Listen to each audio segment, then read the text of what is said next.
boshqa davlatga uchib ketyapmiz, lekin bolalar bu haqida hali bilishmaydi. Amirchik, просыпайся bolam. Miranchik.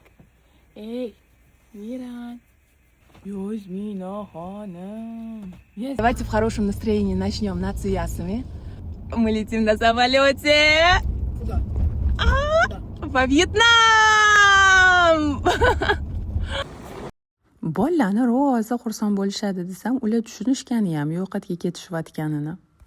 O'zbekistondan Vyetnamga ketish, yetib olish juda ham oson. Bitta samolyotga o'tirasiz, yetib olasiz, lekin Yaponiyadan esa yetib olish juda ham qiyin ekan. Bitta katta quest o'tgandek bo'ldik. Birinchi samolyotda uchdik 6,5 soat. Keyin biz stolitsa Hanoisiga qo'nib 3 soatlik очередь ekan, zo'rg'a tez o'tib olib, vizasini olib, keyingi aeroportga yo'l oldik. Xullas orada biz chemodanimizni ham oldik, keyingi aeroportga yetib olib, kech qolamiz deb o'ylagan chog'imizda prям oxirgi minutlarida kirib bordik.